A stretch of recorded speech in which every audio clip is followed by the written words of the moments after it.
നമ്മുടെ ജീവിതത്തിൽ അനേകം ദൈവാനുഗ്രഹങ്ങളിലൂടെ ദൈവം നമ്മളെ നയിച്ചുകൊണ്ടിരിക്കുകയാണ്. എന്നാൽ ചിലരുടെ ജീവിതത്തിൽ ഈ ദൈവീയ അനുഗ്രഹങ്ങൾ പെട്ടെന്നങ്ങ് നിലച്ചു പോകും. എന്തുകൊണ്ടാണെന്ന് പലർക്കും അറിയാൻ പറ്റാതെ വരും. അങ്ങനെ ഒരു പ്രശ്നമുണ്ട്. എന്തുകൊണ്ടാണ് ഇങ്ങനെ സംഭവിച്ചത് എന്ന് പലപ്പോഴും പലർക്കും അറിഞ്ഞുകൂടാ. പെട്ടെന്ന് ടപ്പേന്ന് ദൈവാനുഗ്രഹങ്ങൾ നിലയ്ക്കുക മാത്രമല്ല, ഒട്ടും പ്രതീക്ഷിക്കാത്ത രീതിയിൽ നമുക്ക് പ്രതിസന്ധികൾ വന്നു ചേരുകയും ചെയ്യും ചില മനുഷ്യരുടെ ജീവിതത്തിൽ. എന്തുകൊണ്ടാണ് ഇങ്ങനെ സംഭവിക്കുന്നത്? അതാണ് നമ്മൾ ചിന്തിക്കാൻ പോകുന്നത്. 1 സാമുവേൽ 18:6-16 വരെയുള്ള വാക്യം. 1 സാമുവേൽ 18:6-16 വരെ നമുക്ക് ഈ വചനം വായിക്കാം. ദാവീദ് ഗോലിയാത്തിനെ സംഹരിച്ചതിന് ശേഷം. അപ്പോൾ ദാവീദ് ഗോലിയാത്ത് എന്ന് പറഞ്ഞ ഒരാൾ വലിയ പ്രശ്നക്കാരനായിട്ട് ഇങ്ങനെ നമുക്കറിയാമല്ലോ സംഭവമൊക്കെ. ഇങ്ങനെ വലിയ വിഷയം ഉണ്ടാക്കിക്കൊണ്ടിരിക്കുകയാണ്. വലിയൊരു അജാനുബാഹുവായ മനുഷ്യനാണ് ഗോലിയാത്ത്. അപ്പോൾ അങ്ങേരെ കീഴടക്കാൻ ഒരു മാർഗമില്ലാതിരിക്കുമ്പോഴാണ് ആളുകളെ ദാവീദ് ഇങ്ങനെ അറിഞ്ഞു. ദാവീദ് ഒരു കൊച്ചു പയ്യനാണ്. അങ്ങേരെ ഈ ആടിനെ മേയിച്ച് നടക്കുകയാണ്. അങ്ങനെ ഇരിക്കുമ്പോഴാണ് ഈ ഗോലിയാത്ത് എന്ന് പറഞ്ഞ പുള്ളി വലിയ വിഷയക്കാരനാണ്. ഒരു തരത്തിലും ഇയാൾ മൂലം ഇസ്രായേലിന് പ്രശ്നങ്ങളാണ്. അപ്പോൾ രാജാവ് ഇങ്ങനെ അന്വേഷിച്ചുകൊണ്ട് ശൗൽ രാജാവാണെന്ന്, സാവുൾ അദ്ദേഹമാണെന്ന് ഭരിക്കുന്നത്. ഇവനെ കീഴടക്കാൻ ഒരു മാർഗവും ഇല്ലാതിരിക്കുമ്പോഴാണ് പ്രിയമുള്ളവരെ ഈ ദാവീദ് പറഞ്ഞ് ഞാനിതങ്ങ് ഏറ്റെടുക്കുകയാണ്. അങ്ങനെ ദാവീദ് ഗോലിയാത്തിനെ കൊല്ലാൻ വേണ്ടിയിട്ട് പോയി. പോകുമ്പോൾ ആകപ്പാടെ കയ്യിലുണ്ടായിരുന്നത് ഈ പഴയ കാലത്തെ ചവണയുണ്ട്, കല്ല് വെച്ചിങ്ങനെ എറിയുന്നത്. ഈ സാധനമേ ഉള്ളൂ. ദാവീദിൻ്റെ ദേഹത്ത് പടച്ചട്ടയൊക്കെ കെട്ടി വാളുമൊക്കെ വെച്ച് വിടാനൊരുങ്ങിയതാണ്. പക്ഷേ ദാവീദിന് അതൊന്നും പറ്റുന്നില്ല.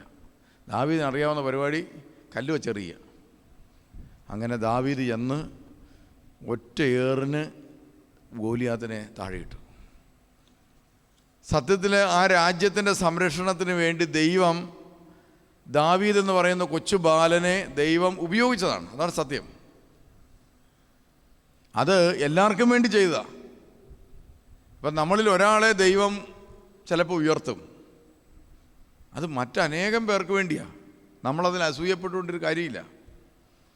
ഇപ്പം നമ്മുടെ നാട്ടിൽ എല്ലാവരെയും മന്ത്രിയാക്കത്തില്ല. ഒരു മന്ത്രിയേ ഉള്ളൂ. ആർക്ക് വേണ്ടിയാണ്? ആ മന്ത്രിയെ നമുക്ക് എല്ലാവർക്കും വേണ്ടിയാണ് ആക്കിയിരിക്കുന്നത്. എന്ന് പറഞ്ഞതുപോലെ ഇപ്പോൾ ഒരു ഡോക്ടറെ കാണത്തുള്ളൂ. എല്ലാവരും ഡോക്ടറായാലത്തെ സ്ഥിതി എന്താ? ഇപ്പോൾ പിന്നെ അങ്ങനെയാണ്, എല്ലാവരും ഡോക്ടർമാരാണ്. നമ്മളിപ്പോൾ ഒരു കാര്യം പറയാം, നമുക്ക് എന്താണ് ചുമ്മാ പറയുകയാണ്, നമുക്ക് തൊണ്ടയ്ക്കൊരു വേദനയുണ്ട്. നമ്മൾ പറഞ്ഞു തീർന്നാൽ ഉടനെ അടുത്ത് നിൽക്കുന്ന അപ്പച്ചൻ പറയും അത് ആടലോടകവും ഇതുമെല്ലാം കൂടെ എടുത്ത് ഈ അരച്ച് അത് കഴിച്ചാൽ മതി. ഉടനെ അത് പറഞ്ഞു തീർന്നാൽ ഉടനെ അടുത്ത അമ്മച്ചി എന്ത് ചെയ്യും? സമ്മന്തി പോലത്തെ ഒരു സാധനം ചുരുട്ടിക്കൊണ്ടുവരും. ഞാനിവിടെ അനുഭവിക്കുന്നത് ഉടനെ കുറച്ചുകൊണ്ട് ഇത് തിരുമേനി ഇടയ്ക്കിടയ്ക്ക് തോണ്ടി തിരുമേനിക്ക് കൊടുക്കണം കേട്ടോ എന്ന് പറഞ്ഞാൽ അവിടെ ഏൽപ്പിച്ചേച്ച് പോകും. പ്രിയമുള്ളവരെ, ഇപ്പോൾ അസുഖം എന്നതിലും ഉണ്ടെന്ന് പറഞ്ഞു കഴിഞ്ഞാൽ സകലരും മരുന്ന് തരുന്ന ഒരു രീതിയുണ്ട്. അപ്പോൾ വേറൊരാൾ പറയും ഫേസ്ബുക്കിനകത്ത് ഇന്നാൾ വന്നായിരുന്നു, എന്താണ് കൊളസ്ട്രോൾ പോകാൻ ഇരുമ്പപ്പുളി ജ്യൂസ് അടിച്ച് കുടിച്ചാൽ മതി. കുടിച്ച് കഴിയുമ്പോൾ കിഡ്നിയും പോവും. കൊളസ്ട്രോളും പോവും, കിഡ്നിയും പോവും. ഇങ്ങനത്തെ ഓരോരോ പരിപാടിയായിട്ട് ഒത്തിരി ഡോക്ടർമാരുണ്ട്. എന്ന് പറഞ്ഞതുപോലെ പ്രിയമുള്ളവരെ, നമുക്ക് ഈ കാലഘട്ടം അങ്ങനെയാണ്. അപ്പോൾ ഒരാൾ മതി. ദൈവം തിരഞ്ഞെടുത്തിരിക്കുന്ന ഒരാളെയാണ്. ആ ആളെന്തിനാ? മറ്റുള്ളവർക്ക് വേണ്ടിയാണ്. അപ്പം നമ്മൾ അവരിൽ സന്തോഷിക്കണം. എല്ലാവർക്കും പുരോഹിതനാകാൻ പറ്റുമോ? ഇല്ല. ഒരു പുരോഹിതനുണ്ടായി, മറ്റുള്ളവർക്ക് വേണ്ടിയാണ്. അപ്പം അതിൽ സന്തോഷിക്കാൻ നമുക്ക് പറ്റണം. എന്നാൽ ചില മനുഷ്യർക്ക് ഇത് പറ്റാതെ വരും. ഇനി വായിച്ചേ. അവർ മടങ്ങി വരുമ്പോൾ ഇസ്രായേലിലെ എല്ലാ നഗരങ്ങളിലും സ്ത്രീകൾ തപ്പും മറ്റു വാദ്യങ്ങളുമായി ആടിപ്പാടി സന്തോഷത്തോടെ. ഗോലിയാത്ത് മരിച്ചു എന്ന് കണ്ടതോടുകൂടി പ്രിയമുള്ളവരെ, ദാവീദ് തിരിച്ചു വരുമ്പോൾ തപ്പും കിന്നരവുമായി സ്ത്രീകളെല്ലാം കൂടെ നിന്ന് പാട്ട് പാടി ഭയങ്കര തപ്പടിച്ചുകൊണ്ടിരിക്കുകയാണ്. തപ്പും സ്വീകരണം. പിന്നെ അവർ സന്തോഷം കൊണ്ട് മതിമറന്നു പാടി. അവർ സന്തോഷം കൊണ്ട്, സ്ത്രീകളെല്ലാം കൂടെ സന്തോഷം കൊണ്ട് മതിമറന്നൊരു പാട്ട് പാടി. അതാണ് കുഴപ്പമായത്. വായിച്ചേ. സാവൂൾ ആയിരങ്ങളെ കൊന്നു. സാവൂൾ രാജാവ്, ഞങ്ങളുടെ സാവൂൾ രാജാവ് ആയിരക്കണക്കിന് ആളുകളെ കൊന്നു. ദാവീദ് 10,000-ങ്ങളെയും. സാവൂൾ ആയിരങ്ങളെ കൊന്നെന്ന് പറഞ്ഞ ഉടനെ സാവൂൾ ഭയങ്കര സന്തോഷത്തോടെ പെണ്ണുങ്ങളെല്ലാം കൂടി ആർത്തു വിളിക്കുന്ന കൊള്ളാം, നമ്മുടെ കാര്യങ്ങളൊക്കെ നാട്ടുകാർക്കും അറിയാം. സത്യത്തിൽ ഈ സാവൂള് ഒരു സാധാരണ മനുഷ്യനായിരുന്നു. പണ്ട് കാലത്ത് അങ്ങേര് ഒരു കഴുതയെ കാണാതെ പോയി. കഴുതയെ കാണാതെ പോയപ്പോൾ കഴുത അന്വേഷിച്ച് പോയതാ. അപ്പോഴാണ് സാമുവേൽ എന്ന് പറയുന്നൊരു പ്രവാചകനുണ്ടെന്ന് അറിയത്. ഇദ്ദേഹം ഈ കഴുത എവിടെയാണെന്ന് അറിയാൻ വേണ്ടിയിട്ട് അന്വേഷിച്ച് ചെന്നിട്ട് സാമുവേലിനോട് കഴുതയുടെ കാര്യം ചോദിക്കാൻ വേണ്ടി ചെന്നതാണ്. അപ്പോഴാണ് സാമുവേൽ എന്ത് ചെയ്യാണ്, പരിശുദ്ധാത്മാവിൽ ദർശനം കണ്ടിട്ട് നോക്കിയിരിക്കുകയാണ്. ഒരു പയ്യൻ വൈകിട്ട് വരും, അവൻ ഇസ്രായേലിൻ്റെ രാജാവാണ്, അതുകൊണ്ട് അവനെ അഭിഷേകം ചെയ്തോണം നീ, ഇതാണ് കർത്താവ് പറഞ്ഞിരിക്കുന്നത്. അങ്ങനെ സാമുവേൽ രാജാവിനെ നോക്കിയിരിക്കുമ്പോഴാണ് ഒരു ചക്കൻ കയറി വരുന്നു. എന്താണെന്ന് ചോദിച്ചു. ഞാൻ എൻ്റെ ഒരു കഴുത കാണാതെ പോയിട്ട് അതിനെ ഒന്ന് അന്വേഷിക്കാൻ അങ്ങയുടെ. അത് ശരി, നീ ഇവിടെ ഇരിക്കാൻ പറഞ്ഞു, നീ കസേരയിൽ ഇരുന്നോളാൻ പറഞ്ഞു. കഴുതയെ കണ്ടെത്താവല്ലോ എന്ന് വിചാരിച്ചിരുന്നതാണ് കസേരയിൽ. പിറ്റേ ദിവസം രാവിലെ സാമുവേൽ ഒരു ചെറിയ കുഴലിനകത്ത് കുറച്ച് എണ്ണയായിട്ട് ഇങ്ങോട്ട് വന്ന്, എന്നിട്ട് ഇവൻ്റെ തലയിലോട്ട് ഒഴിച്ചു. എണ്ണ ഒഴിച്ചിട്ട് സാമുവേൽ ഒരൊറ്റ പറച്ചിൽ, നീ ഇന്ന് മുതൽ ഇസ്രായേലിൻ്റെ രാജാവാ, ആദ്യത്തെ രാജാവ് നീയാ. രാജാവോ? അവന് പിച്ചാത്തി എടുക്കാൻ അറിയാൻ മേല, വാളെടുക്കാൻ അറിയാൻ മേല, പരിച കെട്ടാൻ ഒന്നും അറിയാൻ മേല. അങ്ങനത്തെ പാർട്ടിയെ പിടിച്ച് രാജാവാക്കിയതാ. ദൈവം അവൻ്റെ പിന്നിൽ നിന്ന്, അവൻ അഭിഷേകം കിട്ടിയതുകൊണ്ട് അവൻ്റെ പിന്നിൽ നിന്ന് പ്രവർത്തിച്ച് അതുവഴി അവൻ രാജ്യങ്ങൾ കീഴടക്കി വലിയ ആയിരക്കണക്കിന് ആളുകളെ കൊന്ന് യുദ്ധമൊക്കെ ചെയ്ത ആളാണ്. ആളുകൾ ഇത് പറയുന്ന കേട്ടപ്പം ശൗലിന് ഭയങ്കര സന്തോഷമായി. അപ്പോഴാണ് ഇന്നലെ ഇതാ ആടിനെ മേയിച്ചുകൊണ്ട് നടന്നിരുന്ന ദാവീദ് 10,000 കൊന്നു. ഇത് കേട്ടതോടുകൂടി ശൗലിൻ്റെ മനസ്സിൽ മുഴുവൻ വിഷമായി. നമ്മുടെയൊക്കെ ജീവിതത്തിലുണ്ടിത്.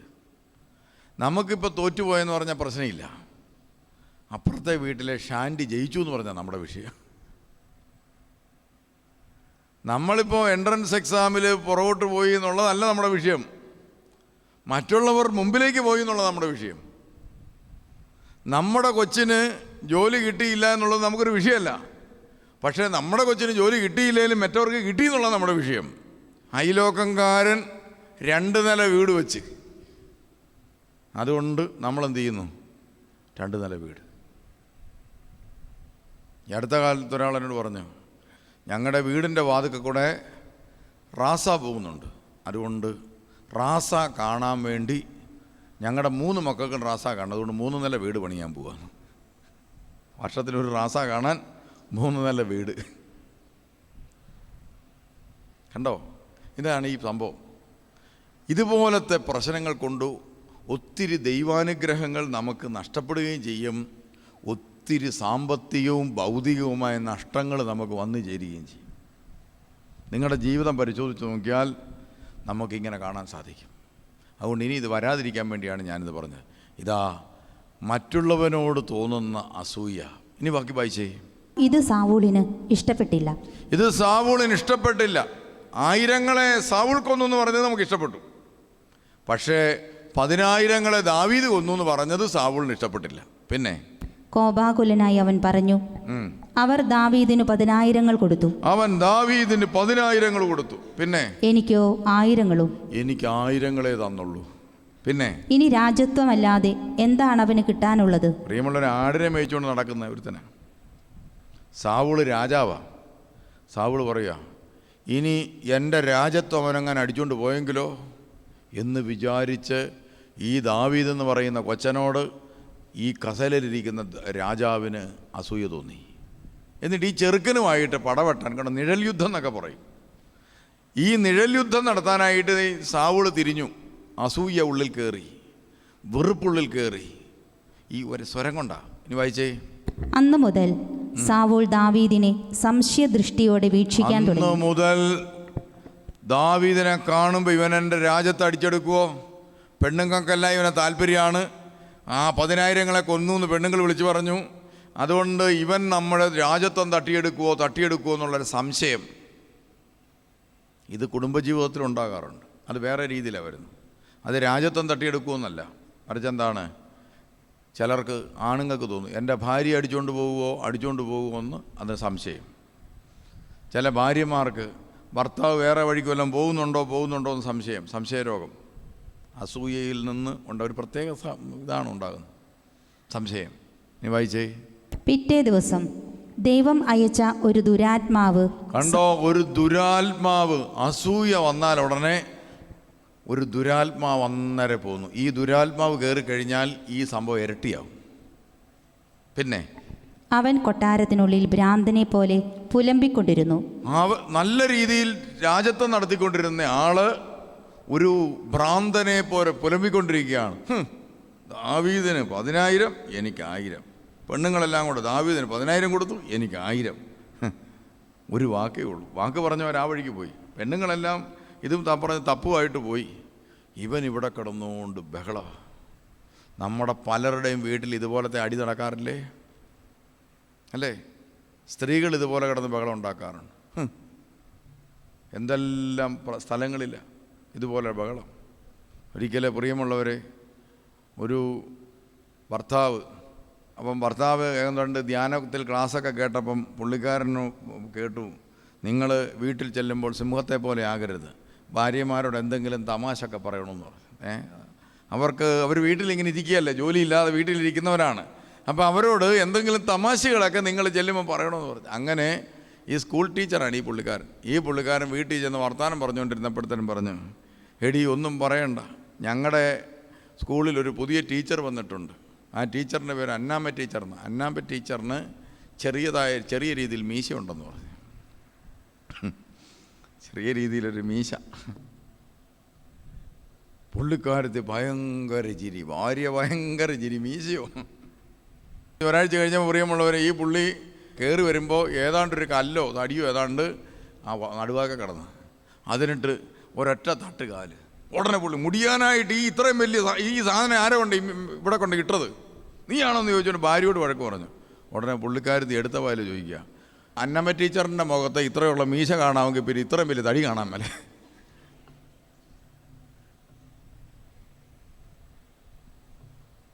അപ്പോൾ സ്ത്രീകളുടെ ഒരു സ്വഭാവം. അന്നാണ് പുള്ളി മനസ്സിലാക്കിയത്, ഈ ആവശ്യമില്ലാത്ത തമാശകൾ പറയരുത്. പല പുരുഷന്മാരിരുന്നോർക്ക കറക്റ്റാണല്ലോ ഈ പറഞ്ഞത്. ഈ പ്രസംഗം പറയാതെ വിട്ടിരുന്നെങ്കിൽ സത്യത്തിൽ പ്രശ്നമായേനല്ലോ എന്നോർത്ത് കണ്ടോ. അപ്പോൾ ഇതാണ് സംഭവം, അസൂയ. ഇതും കെട്ടിക്കിടന്നിട്ട് കുടുംബജീവിതത്തെ ബാധിക്കും. ഇത് കെട്ടിക്കിടന്നാൽ ഓഫീസിനെ ബാധിക്കും. ഇത് കെട്ടിക്കിടന്നാൽ പല പ്രശ്നങ്ങളും പലയിടത്തും ഉണ്ടാകുന്നത് ഇത്തരം ചില പൈശാചിക പീഡകൾ കൊണ്ട്. അപ്പോൾ ദുരാത്മാവ് വരും, ഇതങ്ങോട്ട് ഇരട്ടിക്കും. അങ്ങനെ ക്രൈസ്തവ സഭകളിൽ പോലും പ്രശ്നങ്ങൾ ഉണ്ടാകുന്നത് ഇങ്ങനെയാണ്.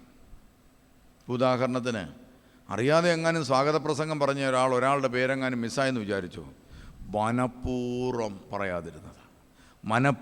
പറയാതിരുന്നത്.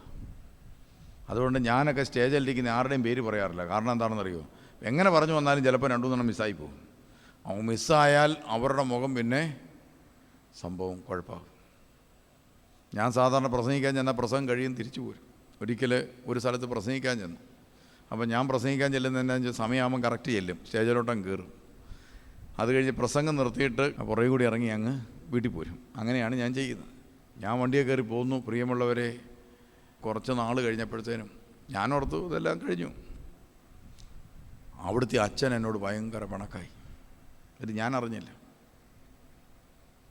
അത് ശേഷം അച്ഛൻ പറഞ്ഞു, ഞാൻ ഈ പ്രസംഗത്തിനല്ല ഈ തിരുമേനിയെ വിളിച്ചിട്ട് ഈ പള്ളിയിൽ വന്ന് ഈ പ്രസംഗം കഴിഞ്ഞു പോയി, എന്നെക്കുറിച്ച് ഒന്നും പുകഴ്ത്തി പറഞ്ഞില്ല. ഞാൻ യേശുവിനെക്കുറിച്ച് പറയാനാണ് പോയത്, എന്നോടതാ പറഞ്ഞിരുന്നത്. പക്ഷേ എന്നെക്കുറിച്ച് പറയണ്ടേ, ഈ ധ്യാനങ്ങളെല്ലാം ഇങ്ങനെ സംഘടിപ്പിച്ചു, എന്തോരം വലിയ ധ്യാനമാണ്, ഈ അച്ഛൻ്റെ കഴിവ് മൂലമാണ് ഇങ്ങനെയൊക്കെ സംഭവിക്കുന്നത്, ഈ അച്ഛൻ നല്ലൊരു അച്ഛനാണ്, ഈ അച്ഛൻ എന്നെ ഭയങ്കരമായിട്ട് വിളിച്ചു, ഈ അച്ഛൻ ചെറുപ്പത്തിൽ എനിക്കറിയാവുന്നതാണ്, ഇങ്ങനെ പറയണം. എന്തിൻ്റെ കുഴപ്പമെന്നറിയോ? ആന്തരികമായി പാപ്പരത്വം. ഇത് കേൾക്കുന്നത് നിങ്ങൾക്ക് ഇഷ്ടമാണെങ്കിൽ നിങ്ങൾ ഓർത്തോണം, നിങ്ങൾക്ക് അകത്ത് ഒന്നും ഇല്ലാത്തവരാ. അപ്പോൾ ഇതാണ് അസൂയ എന്ന് പറയുന്നത്. അപ്പോൾ ഇങ്ങനെ നമ്മുടെ ജീവിതത്തിൽ, കുടുംബജീവിതത്തിലും ഭൗതിക ജീവിതത്തിലും ഈ അസൂയ എന്ന് പറയുന്ന സാധനം കയറിയിട്ട് പലരുടെയും ജീവിതത്തെ പല രീതിയിൽ മലിനപ്പെടുത്തുന്നുണ്ട്. അതുകൊണ്ട് നമ്മൾ എന്ത് ചെയ്യണം? ഇത്തരം സംഭവങ്ങൾ നമ്മളെന്ത് ചെയ്യണം? ഹൃദയത്തിൽ നിന്ന് വിട്ടുകളയണം. അത്ര എളുപ്പമുള്ള കാര്യമല്ല. പരിശുദ്ധാത്മാവിൻ്റെ കൃപ പ്രാപിക്കണം. അസൂയ ഒരു ബേസിക് പാപമാണ്.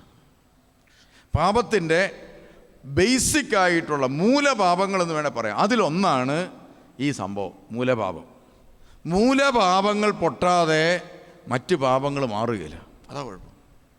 അതുകൊണ്ട് മൂലപാപം കിടപ്പുണ്ടോ എന്ന് നോക്കണം. ഇപ്പം നിങ്ങൾക്ക് തോന്നുന്നുണ്ട് ഒന്നുകൂടെ കുമ്പസാരിക്കേണ്ടി വരും മിക്കവാറും ഈ പോക്ക് പോയാൽ ഒന്നുകൂടെ കുമ്പസാരിക്കേണ്ടി വരും ഇന്ന് രാത്രി. അപ്പോൾ പ്രിയമുള്ളവരെ, മൂലപാപങ്ങളുണ്ടെങ്കിൽ അതിനോട് ചേർന്ന് ഒത്തിരി പാപങ്ങളിങ്ങനെ പൊട്ടി വരും. അതുകൊണ്ട് ഇനി കുമ്പസാരിക്കുമ്പം ആഴത്തിൽ പറയേണ്ട ഒരു കാര്യമാണ്. എല്ലാം പറയേണ്ട കാര്യമില്ല, ഇതങ്ങ് പറഞ്ഞാൽ മതി. എൻ്റെ ഹൃദയത്തിൽ കടുത്ത അസൂയയാണ്. കർത്താവിനോട് പ്രാർത്ഥിക്കും, എൻ്റെ കർത്താവേ, അസൂയ എൻ്റെ ഹൃദയത്തിൽ നിന്ന് എടുത്തു മാറ്റണമേ. അപ്പോൾ നിങ്ങൾക്ക് ആർക്കെങ്കിലും എന്തെങ്കിലും കിട്ടുമ്പോൾ ചങ്കിനകത്ത് ഇതുപോലെ ചെറിയൊരു പെയിൻ പോലെ തോന്നുകയാണെങ്കിൽ അപ്പം മനസ്സിലായിക്കോണം. ഇപ്പോൾ നമ്മുടെ കൂടെയുള്ളവർക്ക് ആർക്കെങ്കിലും എന്തെങ്കിലും ഒരു കിട്ടുക, അല്ലെ ആരെങ്കിലും നല്ലതായിട്ട് പറയുക, അതേറ്റവും കൂടുതൽ സ്ത്രീകൾക്കാണ് അങ്ങനത്തെ പ്രയാസം ഉണ്ടാകുന്നത്. ഇപ്പോൾ ഉദാഹരണത്തിന്, നിങ്ങൾ രണ്ടുപേരൂടെ ഒരു വീട്ടിൽ ഭക്ഷണം കഴിക്കാൻ പോയി. ഭക്ഷണം കഴിക്കാൻ ചെന്നപ്പോൾ ഇതാ നല്ല മീൻകറി വെച്ചു. ഈ എന്നാ നല്ല മീൻകറി എന്നൊന്ന് പറഞ്ഞാൽ മതി, ഉടനെ പുള്ളിക്കാരത്തിയുടെ മോന്ത വീർത്ത് വരും ഭാര്യയുടെ. ഞാൻ ഈ കണ്ട വെയ് വീഴം വെച്ചിട്ട് നിങ്ങൾക്ക് എന്താ ഇത് ഒരു നല്ല വാക്ക് പറഞ്ഞിട്ടുണ്ട് എന്ന് പറഞ്ഞ് അങ്ങോട്ട് വഴക്ക് തുടങ്ങും. ഇത് അനുഭവിച്ചിട്ടുള്ളവരാണ് ഇവിടെ ഇരിക്കുന്ന നല്ല ശതമാനം പുരുഷന്മാരും. അവരുടെ മുഖത്ത് ഇപ്പോഴുള്ള ആശയം എന്താണെന്ന് ചോദിച്ചാൽ, സത്യത്തിൽ എൻ്റെ ഭാര്യയും കൂടെ കൊണ്ടുവരേണ്ടതായിരുന്നു, കൊണ്ടുവരാത്തവർ ചിന്തിക്കും. അപ്പോൾ ഒന്നാമത്തെ കാര്യം പറഞ്ഞാൽ മൂലപാപം അസൂയ. അത് വർക്കൗട്ട് ചെയ്യുന്ന മേഖല മനസ്സിലായോ? ഇങ്ങനെയാണ്. അത് ശൗലെന്ന് പറയുന്ന രാജാവിൻ്റെ ജീവിതത്തിൻ്റെ സകല അധപ്പതനങ്ങൾക്കും കാരണമായി തീർന്നത് ഈ ഒരു സംശയം ഉള്ളിൽ കിടന്നതാണ്. ദാവീദ് എന്ന് പറയുന്ന കൊച്ചുമനുഷ്യനോട് യുദ്ധം ചെയ്ത് നിഴൽ യുദ്ധം ചെയ്ത് അവസാനം ശൗലെന്ന് പറയുന്ന രാജാവ് തൻ്റെ കസേര തന്നെ ഇല്ലാതാക്കി.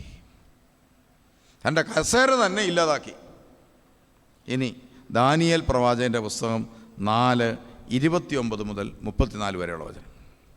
12 മാസം കഴിഞ്ഞ് ബാബിലോണിലെ രാജകൊട്ടാരത്തിൻ്റെ മട്ടുപാവിൽ ഉലാത്തുമ്പോൾ രാജാവ് പറഞ്ഞു, എൻ്റെ രാജകീയ മഹത്വത്തിന് നബൂഖദ്നേസർ രാജാവിനെ കുറിച്ചാണ് ഇപ്പോൾ പറയുന്നത്. നബൂഖദ്നേസർ രാജാവ് അദ്ദേഹം മട്ടുപ്പാവിൽ ഉലാത്തിക്കൊണ്ടിരിക്കുകയായിരുന്നു. ഇങ്ങനെ ഉലാത്തുക.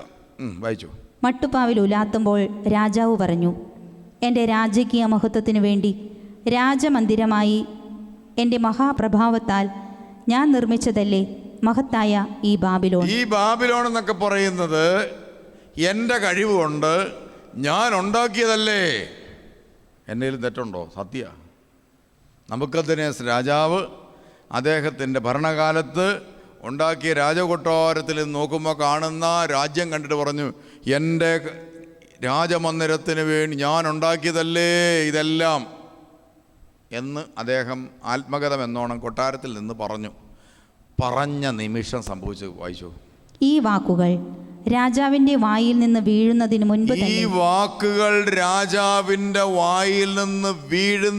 തൊട്ടു മുമ്പ് തന്നെ സ്വർഗത്തിൽ നിന്നൊരു സ്വരം കേട്ടു. സ്വർഗത്തിൽ നിന്നൊരു സ്വരം കേട്ടെന്ന് പറഞ്ഞാൽ ദൈവം ഒരു ഡിസിഷൻ എടുത്തു, അത് സ്വർഗത്തിൽ പ്രഖ്യാപിച്ചു. എന്തായിരുന്നു അറിയോ? നബൂഖദ്നേസർ രാജാവേ, നിന്നോടാണ് പറയുന്നത്, രാജ്യം നിന്നിൽ നിന്ന് വേർപെട്ടിരിക്കുന്നു. രാജ്യം നിന്നിൽ നിന്ന് വേർപെട്ടില്ല. ഇതിവിടെ പറഞ്ഞ ഉടനെ അവിടെ പേര് വെട്ടി. ഇതൊരു സംഭവമാണ്, നമുക്ക് വിശ്വസിക്കാൻ ഇച്ചിരി പ്രയാസമുള്ള സംഭവമാണ്, പക്ഷെ സത്യമാണ്. നമ്മുടെ ഒറ്റ വാക്കേൽ നമ്മുടെ ദൈവാനുഗ്രഹം പോവുകയും നമ്മുടെ ഒറ്റ വാക്കേൽ നമുക്ക് ദൈവാനുഗ്രഹം വരികയും ചെയ്യും. ആ വാക്കിന് അത്രയും വിലയുണ്ട്. വിശ്വസിക്കാൻ ഇച്ചിരി പ്രയാസമാണ്. ഇനി കേട്ടോ ബാക്കി. നീ മനുഷ്യരുടെ ഇടയിൽ നിന്ന് ഓടിക്കപ്പെടുകയും നിന്റെ വാസം വന്യമൃഗങ്ങളോടൊത്തായിരിക്കുകയും ചെയ്യും. ഇത് നബൂഖദ്നേസർ രാജാവിന് ദൈവസ്വരം കേൾക്കാൻ പറ്റിയതുകൊണ്ട് അപ്പം തന്നെ കേൾക്കാൻ പറ്റി. നമ്മുടെ പ്രശ്നം എന്നാ? നമ്മളിത് പറഞ്ഞു വെച്ചിരിക്കും. ഞാൻ കഷ്ടപ്പെട്ടുണ്ടാക്കിയ വീട് എൻ്റെ പ്രയത്നഫലം കൊണ്ടുണ്ടായതാണിത്. ഒരുത്തനും കഷ്ടപ്പെട്ടിട്ടില്ല, ആരും ഇവിടെ ഒന്നും ചെയ്തിട്ടില്ല, ഞാൻ ചെയ്തതുകൊണ്ടുണ്ടായതാണ് ഇതെല്ലാം. അങ്ങനെ പറയും ദൈവമല്ല. ഏത് ദൈവം? ദൈവം എന്നെ വില തന്നു. ഞാൻ ഗൾഫിൽ പോയി കിടന്ന് കഷ്ടപ്പെട്ടതല്ലേ, ദൈവം വല്ലതും തന്നോ എന്നൊക്കെ നമ്മൾ അടിച്ചങ്ങ് വിടും. എന്നാ പറ്റുമെന്നറിയോ? ആ സെക്കൻഡിൽ തന്നെ അതിൻ്റെ മേലുള്ള ബ്ലെസ്സിങ് ഇല്ലാതാവും. നിങ്ങളുടെ കുഞ്ഞുങ്ങളെക്കുറിച്ച് ഓർത്ത് നിങ്ങൾ നിങ്ങളുടെ കുഞ്ഞുങ്ങളെക്കുറിച്ച് ആവശ്യമില്ലാതെ വല്ലതൊക്കെ പറയാമെന്ന് വിചാരിച്ചു. എൻ്റെ കൊച്ചിനൊരു കുഴപ്പമില്ല, എൻ്റെ കൊച്ചിനൊരു കുഴപ്പമില്ല, എൻ്റെ കൊച്ചു നല്ല കൊച്ചാണ്, അവന് ഒരു പ്രശ്നമില്ല എന്നൊക്കെ ചുമ്മാ ആവശ്യമില്ലാതെ പൊങ്ങച്ചടിച്ചാലിനാ കുഴപ്പമെന്നറിയോ? അന്നേരം അവൻ്റെ മേലുള്ള ബ്ലെസ്സിങ് ഇല്ലാതാവും. അതുകൊണ്ട് പേരൻസ് ഓർത്തോണം, ചുമ്മാ കയറി പറയരുത് അതും ഇതൊന്നും. ഇനി വായിച്ചേ. കാളയെപ്പോലെ നീ പുല്ലു തിന്നും. മനുഷ്യരുടെ രാജ്യം ഭരിക്കുന്നത് അത്യുന്നതനാണെന്നും താൻ ഇച്ഛിക്കുന്നവന് അവിടുന്ന് അത് നൽകുമെന്നും നീ അറിയുന്നതുവരെ 7 സംവത്സരം കടന്നുപോകും. അപ്പോൾ തന്നെ ആ വാക്കുകൾ നെബൂഖദ്നേസറിൽ നിവൃത്തിയായി. പ്രിയമുള്ളവരെ, പതുക്കെ എന്ത് ചെയ്തു? ഇതങ്ങോട്ട് സംഭവിക്കാൻ തുടങ്ങി. പതുക്കെ രാജ്യം പോയി, സംഗതി ഓരോന്നോരോന്നായി പോയി, നാട് വിടേണ്ടി വന്നു. എല്ലാം നെബൂഖദ്നേസർ രാജാവിൻ്റെ ജീവിതത്തിൽ അക്ഷരാർത്ഥത്തിൽ നടന്നു. അക്ഷരാർത്ഥത്തിൽ അങ്ങ് നടന്നു. ചിലപ്പം നമുക്ക് അത്രയും പെട്ടെന്ന് നടന്നെന്ന് വരികയില്ല. 5-6 വർഷമോ 5-8 വർഷമോ 5-8-10 വർഷം കൊണ്ടോ ചിലപ്പം നടക്കാം, ചിലപ്പോൾ പെട്ടെന്ന് നടക്കാം. എനിക്ക് ഈ വചനം വെളിപ്പെട്ട് കിട്ടിയത് ഒരു സംഭവത്തിൽ കൂടിയാണ്. ഞാൻ പ്രിയമുള്ളവരെ ഇങ്ങനെ പല സ്ഥലങ്ങളിലേക്ക് യാത്ര ചെയ്ത് പോയിക്കൊണ്ടിരിക്കുകയില്ല. അങ്ങനെ ഇരിക്കുമ്പോൾ എനിക്ക് അത്യാവശ്യമായിട്ട് ഞാൻ ഏത് സ്ഥലത്ത് പോയാലും ഒരു പ്രത്യേകതയുണ്ട്, കൃത്യസമയത്ത് അവിടെ ചെല്ലും. അതിൻ്റെ ചേതോവികാരം മറ്റൊന്നുമല്ല, ഇത്രയേ ഉള്ളൂ. നമ്മളോടൊരു കാര്യം 10 മണിക്കെന്ന് പറഞ്ഞാൽ നമ്മൾ ആ 10 മണിക്ക് ചെല്ലണം. ഒരു കല്യാണം 10 മണിക്ക് ഞാൻ ചെല്ലണമെന്ന് പറഞ്ഞാൽ 10 മണിക്ക് ചെന്നില്ലല്ലോ ദോഷം. എത്ര പേരാണ് നമ്മൾ മൂലം ബുദ്ധിമുട്ടുന്നത്? നമ്മൾ മൂലം ആരും ബുദ്ധിമുട്ടരുത്. ചിലപ്പോൾ അവരുടെ പ്ലാനുകളെല്ലാം ചിലപ്പോൾ തെറ്റിയെന്നിരിക്കും നമ്മൾ മൂലം.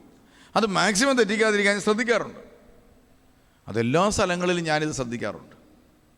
പക്ഷേ നമ്മുടെ ആളുകൾ നമ്മളെ കളിപ്പിക്കും. 11 മണിക്കാണ് പരിപാടിയെങ്കിൽ എന്തു ചെയ്യും? നമ്മളോട് പറയും, തിരുമേനി 10:15 വരാമോ? നമ്മൾ കറക്റ്റ് 10:15 എന്നിട്ട് 3/4 മണിക്കൂർ ചുമ്മാ ഇരിക്കേണ്ടി വരും. അങ്ങനെ കളിപ്പിക്കുന്നവരുണ്ട്. അപ്പോൾ എന്തായാലും പ്രിയമുള്ളവരെ, ഞാനിങ്ങനെ ഒരു പ്രോഗ്രാമിന് മുണ്ടക്കയം എന്ന് പറയുന്ന സ്ഥലത്ത് എനിക്കൊരു വനിതാ സമാജത്തിൻ്റെ മീറ്റിംഗ് ഉണ്ട്. 10 മണിക്ക് ചെല്ലേണ്ടതാണ്. ഞാനിവിടുന്ന് വിട്ടു. പക്ഷേ പെട്ടെന്നാണ് ഇവിടെ ഒരാളുടെ പിതാവ് മരിച്ചുപോയി. അപ്പോൾ എനിക്കത് കോട്ടയത്തിന് അപ്പുറത്തൊരു സ്ഥലത്ത് പോയി ആ സ്ഥലത്ത് ചെന്ന് ഈ ഡെഡ് ബോഡി കണ്ട് പ്രാർത്ഥിച്ചിട്ട് തിരിച്ച് വന്നിട്ട് വേണം പോകാൻ. ഡെഡ് ബോഡി കൊണ്ടുവരണമെങ്കിൽ രാവിലെ കൊണ്ടുവരത്തുമില്ല. അപ്പോൾ ഒരു 8 മണി കഴിഞ്ഞാൽ കൊണ്ടുവരത്തുള്ളൂ. അപ്പോൾ അവിടെ പോയി കണ്ടിട്ട് കോട്ടയം ടൗൺ കടന്ന് വന്നിട്ട് വേണം മുണ്ടക്കയത്ത് പോകാൻ. അങ്ങനെ ഞാൻ പോയി. അപ്പോൾ അവിടെ ഓടിച്ചിട്ടും വണ്ടി നീങ്ങുന്നില്ല. ഞാൻ ഡ്രൈവറോട് പല പ്രാവശ്യം പറഞ്ഞ്, ഇപ്പം നമ്മൾ സാധാരണ ഞാൻ പറഞ്ഞിട്ടുണ്ട്, മാന്യമായ ഡ്രൈവിംഗ് ആയിരിക്കണം.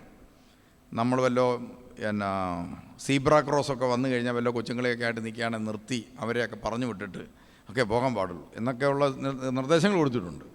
അപ്പോൾ ഈ പ്രാവശ്യം ഞാൻ പറഞ്ഞു, ഈ നിർദ്ദേശങ്ങളൊന്നും നീ ഇപ്പോൾ ശ്രദ്ധിക്കേണ്ട, ചവിട്ടി വിട്ടോളാൻ പറഞ്ഞു. കാരണം 10 മണിക്ക് ചെല്ലണമല്ലോ. അങ്ങനെ അവിടെ ചെന്നപ്പോഴേക്കും പ്രിയമുള്ളവരെ ഏകദേശം 10:30 70 കിലോമീറ്റർ അപ്പുറത്തുനിന്ന് വരെ വനിതാ സമാജത്തിൻ്റെ സ്ത്രീകൾ അവിടെ വന്ന് ക്ലാസ് കേൾക്കാൻ ഇരിപ്പുണ്ട്. അപ്പോൾ അതെന്നെയൊക്കെ ടെൻഷനാക്കി. എന്ന് മാത്രമല്ല, അവരുടെ മീറ്റിങ്ങുകളൊക്കെ കൃത്യസമയത്ത് നടത്തുന്നൊരു സ്വഭാവം ആ അച്ഛനുണ്ട് താൻ. അപ്പോൾ അത് മുടക്കണ്ടെന്ന് എനിക്കുമുണ്ട്. എനിക്കത് നല്ലതായിട്ട് തോന്നിയിട്ടുണ്ട്. ഞാൻ അവിടെ ചെന്നപ്പോൾ പ്രിയമുള്ളവരെ, പള്ളിയിലേക്ക് കയറുന്ന വഴിക്ക് പെട്ടെന്ന് പോയതുകൊണ്ട്, സ്പീഡ് കൂടിപ്പോയതുകൊണ്ട് വഴി പാസ് ചെയ്തു പോയി. അങ്ങനെ കുറച്ച് സമയം കൂടെ പോയി. അപ്പം ഞാൻ അതിനും പുള്ളിയെ വഴക്ക് പറഞ്ഞു. അതൊന്നും തമ്പുരാനത്ര പ്രശ്നമല്ല. കാരണം എന്താണ്, ഇപ്പോൾ ഒരാളെ വഴക്ക് പറഞ്ഞൊന്നും കുഴപ്പമില്ല. അപ്പൻ മക്കളെ വഴക്ക് പറഞ്ഞാലൊന്നും കർത്താവ് ഇതൊന്നും കാര്യമായിട്ട് എടുക്കണം. നമുക്ക് ടെൻഷൻ ഉണ്ടാകും. കർത്താവ് പറയാം, സാരയില്ലടാ പോട്ടെന്ന് പറയും. എന്നാൽ ഞാൻ അതിന് ശേഷം സ്റ്റേജിൽ ചെന്നു. സ്റ്റേജിൽ കയറി കഴിഞ്ഞപ്പോൾ ഞാൻ പറഞ്ഞ്, അപ്പോൾ എനിക്ക് ഈ താമസിച്ച് പോയതിൻ്റെ ഒരു ചെറിയ ജാള്യതയുണ്ട്. കാരണം വളരെ റെയർ ആയിട്ട് ഞാനിങ്ങനെ സ്റ്റേജിൽ താമസിച്ചെന്നിട്ടുള്ളൂ. അതുകൊണ്ട് ഞാൻ പറഞ്ഞു, ഞാൻ സാധാരണയായിട്ട് എല്ലാ സ്റ്റേജുകളിലും കൃത്യസമയത്ത് ചെല്ലുന്നൊരു ശീലമുണ്ട്. പക്ഷേ ഇന്ന് ഞാനൊരു അരമണിക്കൂറിലധികം താമസിച്ചു പോയി. അത് ഞാൻ എൻ്റെ വണ്ടി ഓടിക്കുന്ന ആളോട് പ്രത്യേകം പറഞ്ഞ് ഇച്ചിരി സ്പീഡ് വിട്ടോളാൻ. പക്ഷേ പുള്ളിക്കൊരു പ്രത്യേകതയുണ്ട്, പുള്ളിക്കൊരു സ്പീഡുണ്ട്. ആ സ്പീഡിന് മുകളിലേക്ക് എൻ്റെ വണ്ടി ഒരു പ്രത്യേക സ്പീഡിന് മുകളിലേക്ക് പോവുകയില്ല. പുള്ളി ഞാൻ സ്പീഡ് വിട്ടോന്ന് പറഞ്ഞിട്ടും പുള്ളി എന്താണ് ലിമിറ്റഡ് സ്പീഡിലാണ് പോകുന്നത്. അതെൻ്റെ സുരക്ഷിതത്വത്തിനായിരിക്കണം പുള്ളി അങ്ങനെ വിടുന്നത്. അതുകൊണ്ട് ഞാൻ പറഞ്ഞു, നിങ്ങളെന്തായാലും നിങ്ങൾ ഭദ്രാസനക്കാർ പേടിക്കണ്ട, ഞാൻ വണ്ടി ഇടിച്ച് ചാകുകയില്ലെന്ന് ഉറപ്പാണ്. കാരണം എന്താ, ഇവൻ ആക്സിലേറ്ററെ ചവിട്ടിയാൽ ഒരിക്കലും സ്പീഡ് വരികയില്ല, അതുകൊണ്ട് വണ്ടി ഇടിക്കത്തില്ല. ഇത്രയും തമാശയായിട്ട് പറഞ്ഞെങ്കിലും പറഞ്ഞു കഴിഞ്ഞപ്പോൾ എനിക്ക് തോന്നി ഒരു പള്ളിക്കകത്ത് നിന്ന് ഇത്രയും പറയേണ്ടിയിരുന്നില്ല എന്ന് എൻ്റെ ഉള്ളിൽ നിന്ന് ആരോ പറയുന്ന പോലെ എനിക്ക് തോന്നി. ഞാൻ പിന്നെ അത് കാര്യമാക്കിയില്ല. ഇതൊരു തിങ്കളാഴ്ച ദിവസം നടന്നതാണ്. പിറ്റേ തിങ്കളാഴ്ച അതേ സമയത്ത് ഞാൻ അതേ വഴിയിലൂടെ യാത്ര ചെയ്യുകയാണ്. വണ്ടിയുടെ സ്പീഡ് 35-നും 40-നും ഇടയ്ക്ക്. സാധാരണ 60 ആണല്ലോ, 35-നും 40-നും ഇടയ്ക്ക്. ഇതാ കറക്റ്റും അതേ പള്ളിയുടെ വാതുക്കൽ ഞാൻ ഇങ്ങനെ പോകുമ്പോൾ, വളരെ സ്പീഡ് കുറച്ച് പോകുമ്പോൾ പെട്ടെന്നൊരു ഓട്ടോറിക്ഷക്കാരൻ വിലങ്ങനെ ചാടി. വണ്ടി മാക്സിമം പതുക്കെ അങ്ങേ സൈഡിലേക്ക് നീക്കി. അവൻ അന്നേരം ഓട്ടോറിക്ഷയായിട്ട് മാക്സിമം വട്ടമെടുത്ത് അങ്ങേ സൈഡിൽ കൂടെ വന്നു. അവസാനം വേറെ നിവൃത്തിയില്ലാതെ അവൻ്റെ വണ്ടിയുടെ പള്ളക്കിട്ട് ഒറ്റ ഇടി അങ്ങ് വെച്ചു കൊടുത്തു. സത്യത്തിൽ ആ ഇടിക്ക് ഈ വണ്ടി തെറിച്ച് അപ്പുറത്തെ കുഴി വീഴേണ്ടതാണ്. അവൻ ഇവിടുന്ന് തെറിച്ച് അതിലൂടെ അങ്ങ് പോയി. എന്നിട്ട് അവൻ്റെ കൺട്രോൾ വിട്ടുപോയി. നാട്ടുകാരെല്ലാം കൂടെ വണ്ടി ഓടിച്ചിട്ട് പിടിച്ചു നിർത്തുകയായിരുന്നു. അങ്ങനെ പുറത്തിറങ്ങി കഴിഞ്ഞപ്പോൾ എൻ്റെ കൂടെയുള്ള അച്ഛന്മാർ, കുര്യനച്ഛനെ മറ്റേ അച്ഛന്മാരെല്ലാം കൂടെ പുറത്തിറങ്ങി ചോദിച്ചു, താൻ എവിടെ നോക്കിയാണ് വണ്ടി ഓടിക്കുന്നത്, ഇത് റോങ് സൈഡ് ഇങ്ങനെ ഓടിക്കാവോ, വണ്ടി വരുന്നുണ്ടോ നോക്കണ്ടേ എന്നൊക്കെ പറയുന്നുണ്ട്. ഞാൻ മാത്രം വണ്ടിക്കകത്ത് ഇങ്ങനെ ഇരുന്ന്.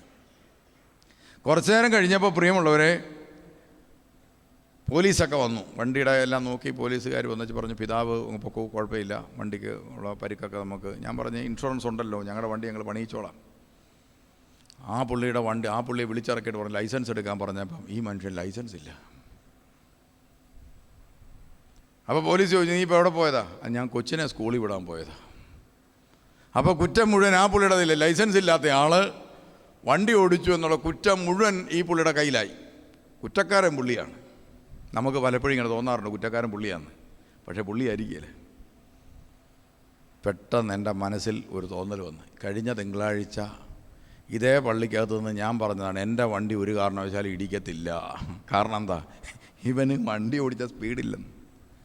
അതേ സ്ഥലത്ത് സ്പീഡില്ലാത്ത വണ്ടി ഇടിച്ച് തെറിപ്പിച്ച് ഒരുത്തും ചാകേണ്ടിയതാണ്. എനിക്ക് മനസ്സിലായി. എന്ത് മനസ്സിലായെന്നറിയോ? നബുക്കദ്നേസർ രാജാവിന് മാത്രമല്ല ഈ കെണി പറ്റുന്നത്, പിന്നെ ആർക്കും പറ്റും, ബിഷപ്പുമാർക്കും അച്ഛന്മാർക്കും പറ്റും. എനിക്കിത് പിറ്റേ ആഴ്ച തന്നെ കർത്താവ് പരിശുദ്ധാത്മാവ് വെളിപ്പെടുത്തി തന്നതുകൊണ്ട് ഞാൻ രക്ഷപ്പെട്ടു.